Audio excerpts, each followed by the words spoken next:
읽은 하나님의 말씀의 제목은 올바른 부활의 신앙, 이와 같은 제목으로 하나님의 말씀을 전하고자 합니다. 고린도전서 15장은 부활의 장이라고도 합니다. 당시에 고린도 교회 신자들은 세례를 받지 않고 죽은 동료 신자들의 구원에 대하여 크게 염려했다라고 합니다. 그래서 죽은 자들을 위해서 대신해서 세례를 받아주었다라고 합니다. 바울은 이러한 관습을 신뢰로 증명하여 자신의 부활 논리를 설득력 있게 오늘 본문을 통해서 전개해 나가고 있습니다. 만일 죽음 이후에 부활이 없다면 그처럼 대신해서 세례를 받는 관습도 아무런 의미가 없다는 그런 사실을 오늘 말씀을 통해서 강조하고 있습니다. 이와 같이 고린도 교회의 문제 중에 하나가 당시에 죽은 자의 부활을 믿지 못하는 상황입니다. 예수님의 부활은 믿으면서 죽은 자의 부활을 믿지 않는 그런 것이죠. 오늘 본문의 구조를 보면은 바울은 예수 그리스도의 부활과 죽은 자들 사이에 그리고 부활 사이에 연관성이 있고 죽은 자의 부활 신앙이 현재 자신에게 영향을 주고 있다라고 주장을 합니다. 다시 말해서 고린도 교회의 많은 문제 중에 하나가 교인들 중에 예수님의 부활은 믿지만은 죽은 자의 부활에 대해서는 의문을 제기하는 자들이 있었다는 것입니다. 오늘 말씀 고린도전서 15장 12절에 보면은 그리스도께서 죽은 자 가운데서 다시 살아나셨다 전파되었거늘 너희 중에서 어떠한 사람들은 어찌하여 죽은 자 가운데서 부활이 없느냐 부활이 없다 하느냐 이렇게 말하고 있습니다. 이와 같이 예수님께서 말씀하시기를 내가 죽은 자들 가운데서 다시 살아났으며 또한 그리스도의 십자가 부활과 또한 그 복음을 전하는 사람들의 부활의 소망을 어찌 믿지 못하고 헛된 것으로 나타내려 하느냐 하는 것입니다. 여기에서 예수님의 부활이 왜 그토록 중요한 것인지를 한번 생각해 보고자 합니다. 만일 예수님이 부활하지 않으셨다면 그것은 무엇보다 죽은 지 사흘 만에 부활할 것이다 라고 말씀하셨던 예수님의 거듭된 약속이 거짓말이 되는 것입니다. 그것은 또한 평소에 예수님이 가르치신 모든 교훈들과 천국 복음을 믿을 수 없게 만들고 나아가서 예수님이 자신에 대해서 주장하신 것 그리고 자신이 하나님의 아들이고 인류를 구원하기 위해서 오신 메시아라는 사실이 꾸며낸 말로 의심받기에 충분하다는 것입니다. 하지만 예수님의 부활은 그분의 모든 말씀이 사실이고 또한 진리라는 것을 믿게 해주는 것이고 또한 예수님의 부활은 우리도 언젠가는 예수님처럼 죽음에서 다시 살아나 영생을 누릴 수 있다는 확신을 심어줄 수 있기 때문에 그러므로 예수님의 부활은 기독교 신앙의 핵심이 되는 것입니다.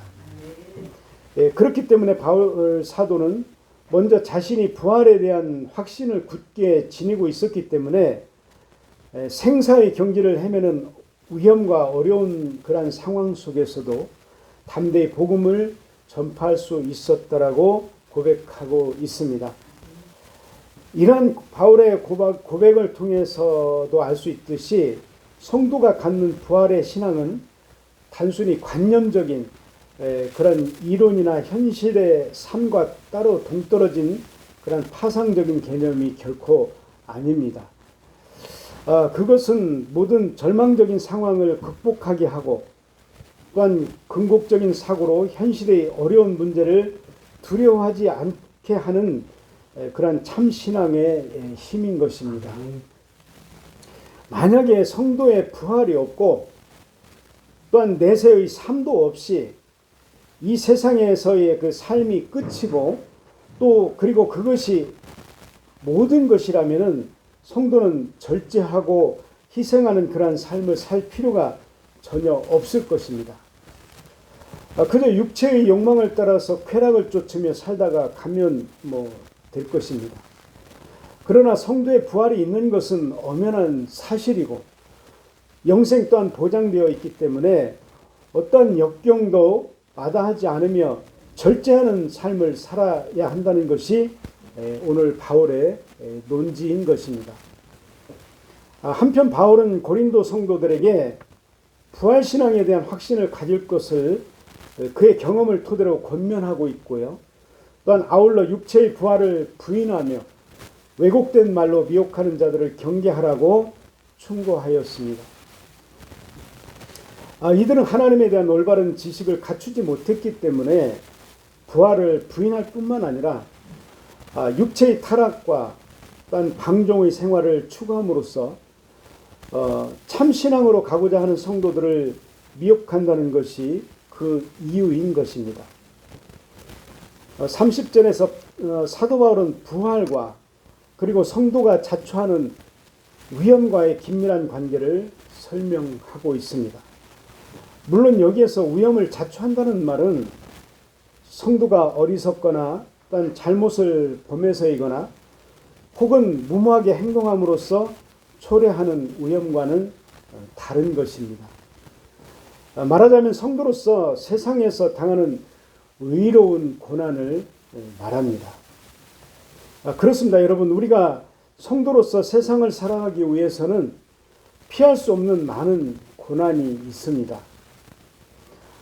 사도행전 14장 22절을 보면은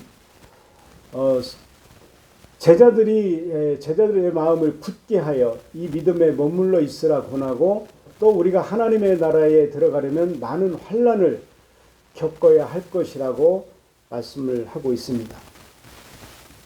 사도 바울은 이와 같이 우리에게 분명히 가르쳤습니다. 보십시오. 사도 바울 그 자신이 성도로서 혹은 사도로서 얼마나 많은 크고 작은 위험에 그가 직면을 했습니까?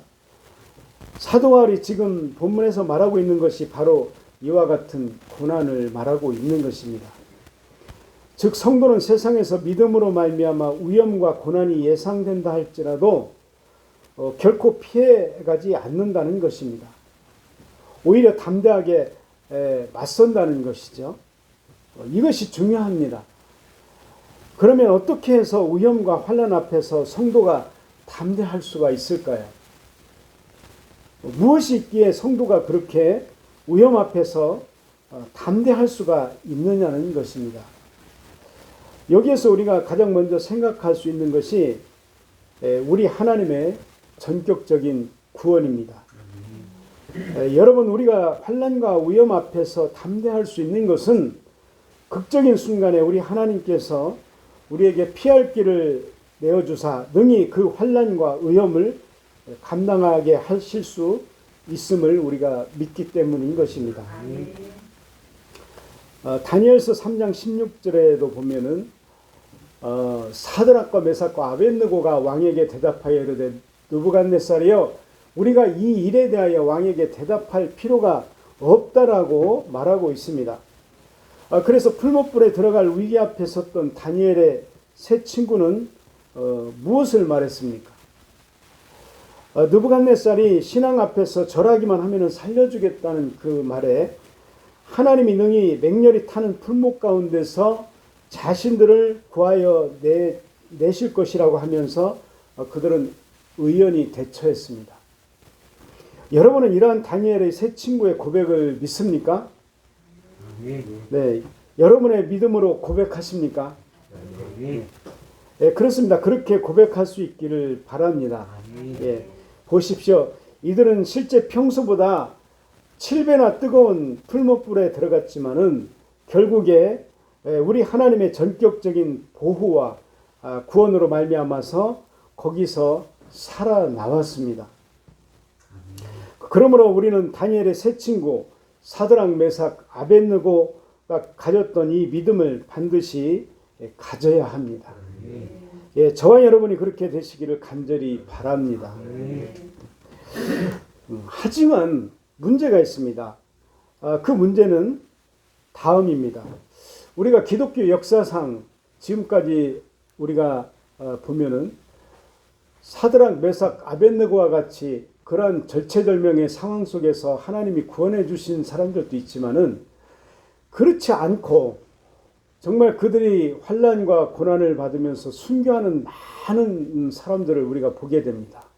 그들이 피를 흘리며 고난 중에 그들이 목숨을 잃는 것을 보게 됩니다. 그러면은 저는 그러한 것들을 볼 때마다 정말 이 사람들에 대해서는 세상이 감당할 수 없는 그러한 믿음을 가진 사람들이구나 하는 그러한 것을 보면서 과연 내가 저들과 같은 고난을 감당해낼 수 있을까 하는 그러한 생각을 할 때가 있습니다. 사실 우리의 힘만 가지고 우리의 신념을 가지고는 할 수가 없습니다. 불가능합니다. 하나님께서 거기에 합당한 은혜를 주실 때 우리는 능히 그러한 시험을 감당해낼 수 있다라고 생각을 합니다. 마찬가지로 다니엘의 세 친구는 풀무불에서도 그들의 믿음대로 하나님의 구원을 얻었습니다. 하지만 모든 성도가 모든 위험과 환난으로부터 반드시 구원을 받는 것은 아니라는 것을 말씀을 드립니다. 또한 실제 그런 일들이 수도 없이 많이 있습니다. 만일 여러분이 사드락, 메삭, 아벳느고와 같이 구원을 얻지 못한다면 여러분들은 어떻게 하시겠습니까? 그때도 하나님을 믿으시겠습니까? 아니면 그때는 하나님이 계시지 않는다라고 결론을 내리고 믿음으로부터 돌아서시겠습니까? 사도 바울의 옳고 그름을 증명하는 논증의 핵심은 바로 여기에 있습니다. 사도 바울은 그럴지라도 자신은 믿음의 길을 걸어가겠다는 것입니다. 예. 왜 그렇습니까? 바로 바울은 부활의 소망 때문이라는 것입니다. 예, 우리가 환난이나 죽음의 위기 앞에서도 늘 당당하고 담대할 수 있는 것은 부활의 소망이 있을 때입니다. 아브라함이 어떻게 해서 100세나 되어 얻은 이삭, 정말 눈에 넣어도 아프지 않을 그런 이삭을 하나님께 번제로 바치라고 했을 때 만일 그에게 부활의 소망이 없었다면 과연 그렇게 바칠 수 있었을까요? 그렇습니다. 결국은 부활의 소망 때문에 아브라함은 순종할 수가 있었던 것입니다. 이 소망과 확신이 있느냐 없느냐에 따라서 환난과 위험 앞에서 그의 태도가 결정이 되듯이 우리는 지금 부활의 소망이 있는지 확신이 있는지 점검되어지는 그런 시간이 되기를 바랍니다. 32절 상반절에서 사도 바울은 성도의 본질과 관련한 대단히 중요한 사실을 언급하고 있습니다. 여기서 사도 바울이 맹수와 더불어 싸웠다라는 말은 실제 맹수와 싸웠다라는 뜻은 아닙니다. 왜냐하면 당시 로마 시민권을 가진 사람은 맹수와 싸우는 극형에 처해지지 않았기 때문에 이 말은 상징적인 표현입니다. 실제 바울은 자신이 네로의 박해로부터 벗어난 것을 사자의 입에서 건짐받았다라고 말하기도 했습니다. 또 안디옥 교회의 주교로 알려진 이그나티우스도 자신을 후송하는 병사들을 가리켜서 10마리의 표범들이라고 표현하기도 했습니다. 따라서 맹수들과 싸웠다는 본문의 표현이 말하는 바가 무엇이겠습니까? 한마디로 이전투구, 즉 그 진흙탕에서 싸우는 개와 같이 사람들 역시 감정이 솟구치고 부하가 치밀면은 어떻게 합니까? 자기가 망할 것 또한 망신당할 것을 생각하지 않는 것이 사람의 속성입니다. 그리고 있는 힘을 다해서 진흙탕 싸움을 벌이는 바로 이러한 사람들의 동기 또한 속성 그러한 대응 방식을 말하고 있는 것입니다. 그런데 정작 바울은 어떻게 했다라고 하고 있습니까? 바울은 그렇게 하지 않았다는 것입니다. 바울이 에베소에서 당한 억울한 일들을 보면은 분통을 터뜨리거나 함께 대항하지 아니하고 그는 묵묵히 기다렸습니다. 왜냐하면 바울은 하늘나라의 성도요, 하늘나라의 시민권자로서 하늘나라의 소망을 두고 그곳을 목표로 그곳의 가치관과 동기와 그러한 방식을 안고 살아가기 때문인 것입니다. 우리 33절을 한번 보면은 속지 말라 악한 동무들은 선한 행실을 더럽히나니 그렇게 말하고 있죠. 여기에서 속지 말라라는 말씀은 원어상 미혹을 받지 말라라는 뜻입니다. 그러면서 사도 바울이 거론한 것은 무엇입니까? 동무, 즉 친구를 말하고 있습니다. 이렇게 해서 본문 말씀이 전체적으로 뜻하는 것이 무엇이냐면은 한마디로 말해서 친구의 영향력을 말하고 있습니다. 한 개인에게 끼치는 친구의 영향력이 얼마나 중요한가를 여실히 보여주시는 그런 말씀입니다. 사실 친구란 어떤 존재입니까? 여러분들에게 있어서 친구란 어떤 의미를 가지고 있습니까? 가장 가까운 거리에 있으면서 절대적인 영향력을 끼치는 존재이기도 합니다. 그러므로 어떻게 해야 합니까? 길게 말할 필요도 없이 친구는 좋은 친구를 사귀라는 것입니다. 물론 나보다 불우하거나 못한 위치에 있는 그런 친구를 내가 좋은 친구가 되어 주어서 옳은 대로 인도하는 것도 좋은 일이고 또한 마땅히 해야 하는 일입니다. 하지만 사람이란 항상 좋은 영향을 미치는 위치에만 있을 수는 없습니다.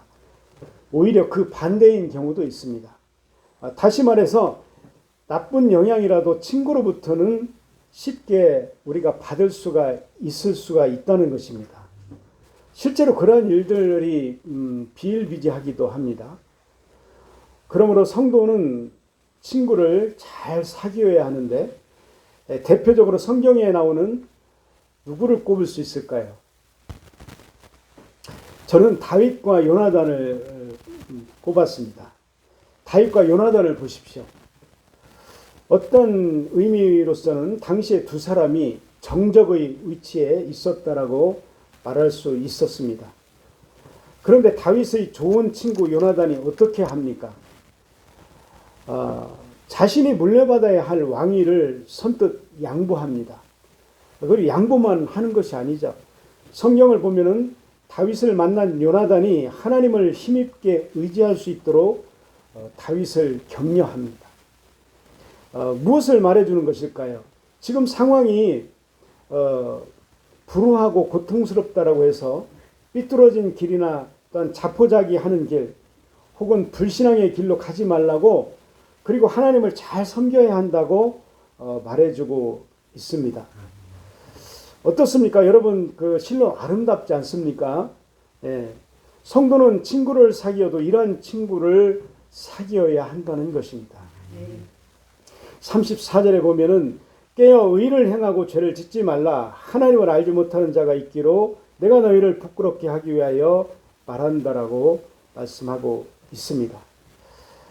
사도 바울은 고린도 교회에 하나님을 알지 못하는 자가 있다라고 하였습니다. 그런데 고린도 교회가 아무리 당시에 이방에 세워진 교회라 할지라도 교인들 중에 하나님을 모르는 자가 있다라는 것은 우리가 납득하기가 어렵습니다. 따라서 여기에서 하나님을 알지 못한다는 말은 하나님 자체를 모른다는 말이라기보다는 어떤 특별한 국면에서 하나님을 정확히 알지 못하는 것을 가리킨다라고 말할 수가 있습니다. 여러분 이렇게 하나님을 모르는 자들이 어떤 사람들이겠습니까? 바로 12절에 아까도 언급했듯이 그들은 부활을 부인하는 사람들인 것입니다. 다시 말해서 하나님을 믿되 죽은 자를 능히 살리시는 분으로 믿지 않는 이들을 말하는 것입니다. 다른 것은 다 받아들이고 믿을 수 있어도 죽은 자의 부활만큼은 믿을 수 없다라고 주장하는 그들을 향해서 하나님을 잘 알지 못하는 사람이라고 말하고 있는 것입니다. 하나님을 능히 죽은 자도 살리시는 하나님으로 믿는 것, 사실 그것이 쉬운 일만은 아닙니다. 처음에는 그렇게 믿을 수가 없고 또한 알 수 없었다 하더라도 결국 어디로 가야 한다는 것입니까? 죽은 자를 능히 살리시는 하나님으로 믿는 그런 방향으로 우리가 나아가야 한다는 것입니다. 지금 사도 바울이 말하는 바가 무엇일까요? 사도 바울이 말하는 핵심이 무엇이겠냐는 것입니다. 만일 그렇게 믿지 못하고 그런 하나님을 알지 못하고 한다면 그것은 참으로 부끄러운 일이라는 것입니다. 아직도 그 정도의 믿음에 그것을 자랑하고 주장하고 고집하는 것은 성도로서 수치스럽게 생각을 해야 한다는 것입니다. 사랑하는 성도 여러분, 사도 바울은 부활과 내세에 관한 그런 확신이 있었기 때문에 그가 다가오는 환난과 또한 생명의 위협을 개의치 않고 나아가서 복음을 전할 수가 있었던 것입니다. 에베소에 가서도 그는 복음을 전했고 헬라 문명과 철학의 본산지라고 할 수 있는 아덴과 고린도에 가서도 그런 복음을 전할 수가 있었던 것입니다. 이에 비해서 고린도 교회 성도들을 보시기 바랍니다. 몸의 부활을 믿지 않는 헬라 철학과 또한 문명에 사는 그런 이들답게 그들 가운데에는 부활을 믿지 않는 그런 많은 사람들이 있었습니다. 그것은 하나님을 성경대로 믿지 않는 자들인데, 그래서 사도 바울은 그들에게 이렇게 말합니다. 또한 저는 오늘 말씀의 핵심을 이렇게 말씀을 드리면서 결론을 맺을까 합니다. 예수님께서는 십자가 사건으로 죽으신 후에 부활하시고, 오늘 말씀 우리가 15장을 읽었는데요. 15장 5절에서 8절까지의 말씀을 한번 보시겠습니다. 성경을 가지고 계신 분들은 한번 제가 말씀드리는 곳에 줄을 한번 쳐보시기 바랍니다. 게바에게 보이시고 후에 12 제자에게와 했을 때 여기에 게바에게 보이시고의 줄을 한번 쳐보세요. 그리고 6절에 그 후에 500여 형제에게 일시에 보이셨나니의 줄을 한번 쳐보시기 바랍니다. 그리고 그 중에 지금까지 대다수는 살아있고 어떠한 사람들은 잠들었으며 그 후에 야고보에게 보이셨으며 거기 보이셨음에 줄을 한번 쳐보세요.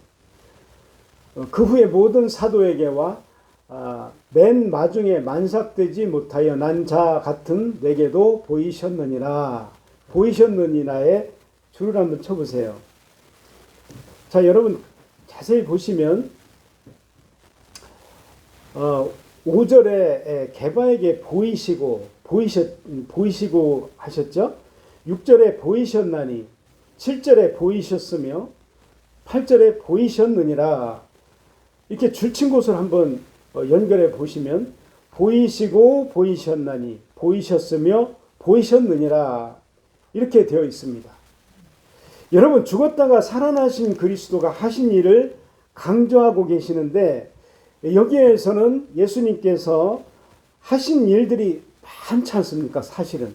그런데 그 많은 사실을 여기에 한마디도 말씀하지 않으시고 보이시고 보이셨나니, 보이셨으며 보이셨느니라 이 말씀만 하셨어요. 그렇죠? 예.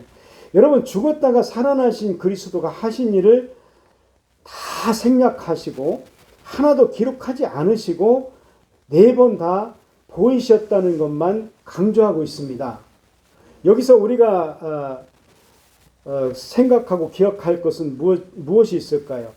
예수님이 무엇을 강조하시는 것일까요?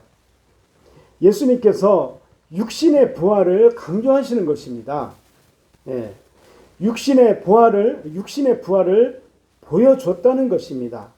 예수님이 육신으로 부활한 것을 보이셨다는 것이죠. 예. 그 당시에 많은 종교가 있었지만 그들은 영혼 불멸을 믿었고 육신의 부활은 믿지 않았습니다. 사실 오늘날에도 그렇습니다. 많은 사람들이 영혼의 부활을 믿지만은 이 우리 몸의 부활을 믿지 않는 그런 종교와 또한 많은 이들이 육신의 부활을 믿지 않는 사람들이 있습니다. 우리가 육신의 부활을 믿지 않는다면 우리 부활이 굉장히 추상적인 것이 됩니다. 이 부활이 전혀 마음에 와닿지가 않는다는 것이죠. 전혀 우리의 그 삶과 관계가 없어진다는 것입니다. 예수님은 우리의 몸은 거룩한 성전이 되기를 원하시고 또한 이 땅에서도 교회가 되기를 원하시는 그런 중요한 의미에서 우리의 몸은 상당히 중요한 그러한 위치에 있다는 것이죠. 예수님의 부활의 몸을 그런 의미에서 오늘 이와 같이 보이셨다는 것을 말씀하고 있는 것입니다. 그러므로 십자가 사건, 그리스도의 죽음과 부활, 그 중에서도 육신의 부활을 믿는 것은 기독교의 가장 중요한 진리임을 깨닫고, 또한 오늘 본문에서 사도 바울이 강조하는 하나님은 우리가 그 하나님을 바로 알고 그러기 위해서는 우리가 어떻게 해야 될까요? 우리가 어떻게 해야 하나님의 부활을 바로 알 수 있을까요? 바로 성경대로 성경을 바로 아는 우리 모두가 다 되시기를 예수님의 이름으로 축원합니다. 예, 기도하시겠습니다.